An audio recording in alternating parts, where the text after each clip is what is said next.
Hello and welcome to a 4-part series where we cover the best real-time strategy campaigns of all time, decided by you. Voting has finished and there were over 1,600 responses, which I think is pretty great, so thank you very much. So here's the plan. As mentioned, there will be 4 videos going through the top 25 voted games.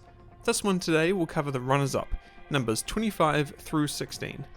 In a month's time, we'll cover the bronze winners, numbers 15 through 11.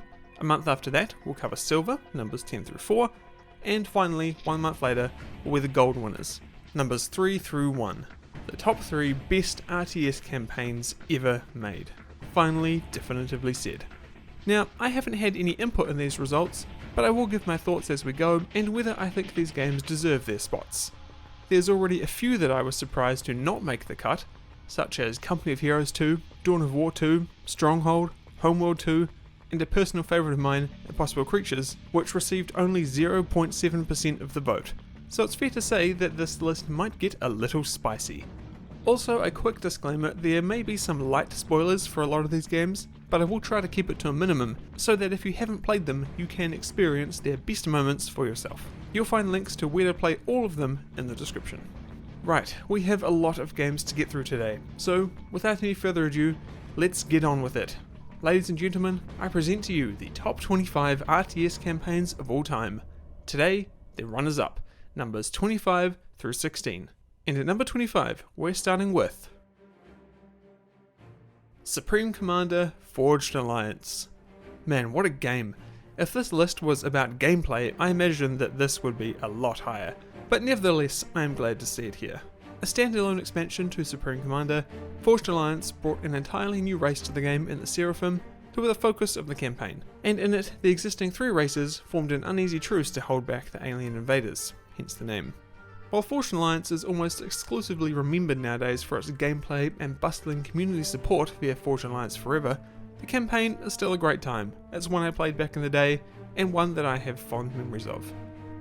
And that opening cutscene, it's still one of my favourites ever. An absolute classic. Number 24. World in Conflict, Soviet Assault. To be honest, I did expect this to be a bit higher, but regardless, Soviet Assault is a short but excellent expansion for World in Conflict that's well deserving of its spot. It sees you in command of the Russian army as they invade the West, showing the opposite perspective of the original game's campaign. Despite it being positively reviewed and being regarded as a great addition, it did require you to play through the original campaign again to experience its content, as the missions were spliced in between the already existing ones to tell a single coherent story, which at the time was a little annoying. But nowadays, Soviet Assault is a great addition to the original game, which now serve as a complete package of possibly the best Cold War gone hot scenario in gaming. Number 23. Command & Conquer Red Alert 3. Red Alert 3.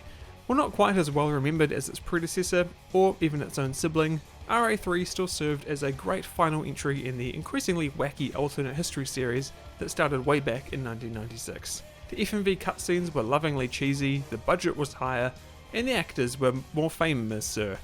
All told, it was a surprisingly strong return for one of the most beloved RTS franchises ever, at a time when the genre was starting to slow to a crawl and big name publishers were beginning to not really want anything to do with real-time strategy. And while unknown at the time, Red Alert 3 ended up being the last great Command & Conquer game, with it being followed up by CNC4 and Rivals years after. Will that change in the future? I sure hope so. Number 22. Homeworld Cataclysm. Homeworld Cataclysm is the first, but certainly not the last game on this list that I've never played. It was released as the only sequel to Relic's critically acclaimed Homeworld in 1999, and although it was developed by a different studio, they seemed to know what made a good Homeworld game, because Cataclysm was very well received. It continued the story from the original game and set up everyone nicely for Homeworld 2 to come out 3 years later. Despite most of the series now being readily available via the Homeworld Remastered Collection, Cataclysm, or Emergence as it was known after 2017 thanks to an IP spat with Blizzard, hasn't been quite so lucky, as the source code was reportedly lost somewhere in the past. Regardless, it is available on its own, but there's still hope that sometime in the future the legwork will be put in to restore it to its former glory and join its brethren in the Homeworld Remastered Collection. Number 21. StarCraft 2 Heart of the Swarm. Some of you might not know this, but I've actually never played any StarCraft game before. However, given that a few of them are popping up on this list, spoilers, I might need to bump their priority. Heart of the Swarm was the first expansion for the critically acclaimed sequel to StarCraft, StarCraft 2. Opposing the original game's focus on the Terrans, Swarm instead focused on the Zerg and Sarah Kerrigan. Like its predecessor, it garnered praise from all corners of the gaming media, with its exciting campaign, fantastic cinematics, and gameplay additions. It also continued to show Blizzard's intent of keeping StarCraft 2 as the go-to strategy esports title, with beta builds being shown and played at championship events, as well as a more public multiplayer beta being utilised later.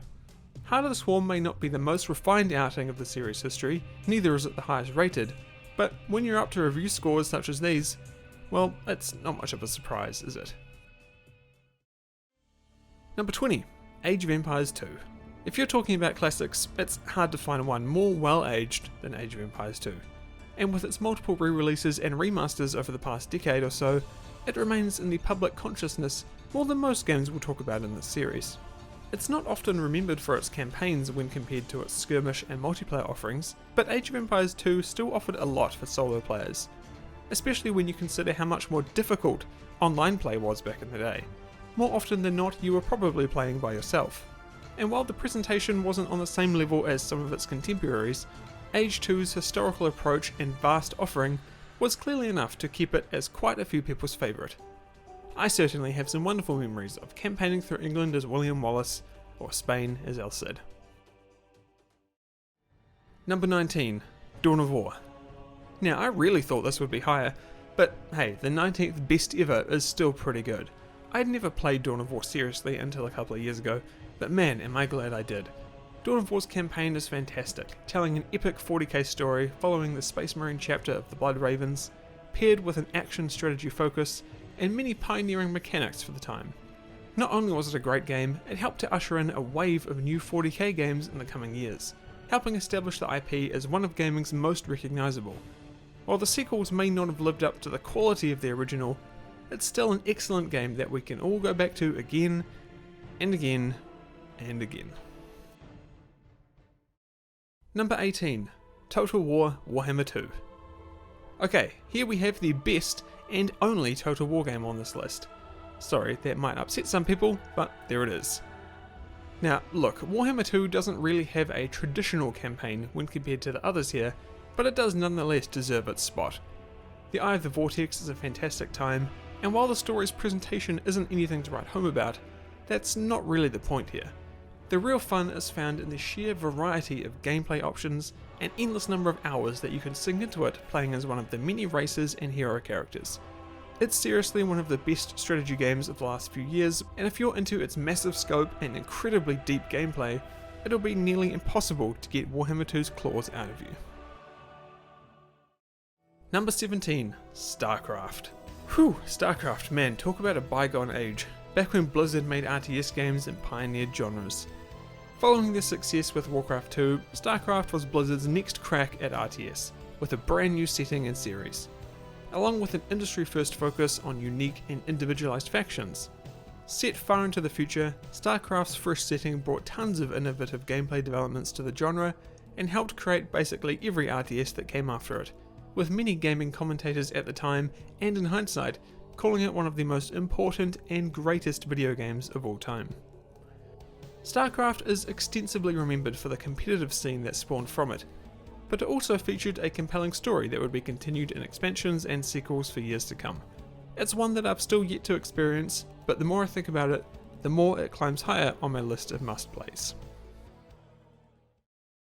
Number 16, StarCraft Brood War. And our final entry for today, we have StarCraft Brood War, the expansion to the beloved title that we just stopped talking about. Even though the gameplay changes weren't anything groundbreaking, Brood War's campaign earned it the reputation of being an extremely well-made and deep expansion, and not some quick and easy cash grab that could be made with repurposed assets and a skeleton crew of developers.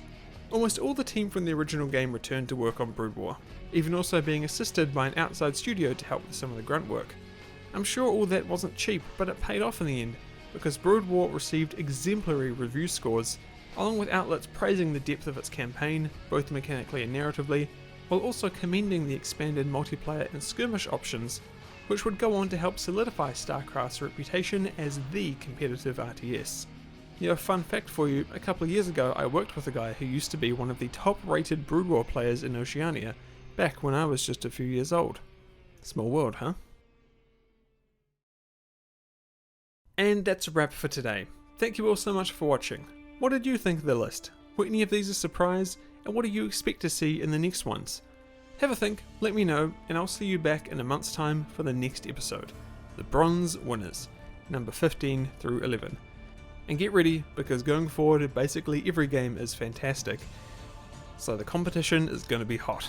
If you'd like to support me and what I do here, consider joining my Patreon or becoming a member here on YouTube. I've recently added a new bottom tier, which is just $1, which gets you into our newly re-established Discord server. So if you want in, that's the best way to do it. You'll join legends like T-Edits, Crispy Robo Chicken, Jack Walsh, Nutty Jawa, Overlord Jeebus, Crizzy218, Dakayo, David DeBollier, and Standby for Systems Nominal, who supports me at the Paladin tier. Thank you very much. David DeBollier asks, this may be a dumb question, no dumb questions, but what's the topic of the next video, or where do I go to find out? So for the next video, it's probably going to be a sponsored look at the Riftbreaker, which I'm having a lot of fun with, and after that it will be Dawn of War 2 Chaos Rising, I imagine, and following that, Homeworld. I don't have a specific list of upcoming videos, but I'm thinking of adding a accessible cello board as a Patreon benefit, so if that's something you'd like to see, let me know in the comments. Thanks for your question. So again, thank you all very much for watching, and I will see you all next time.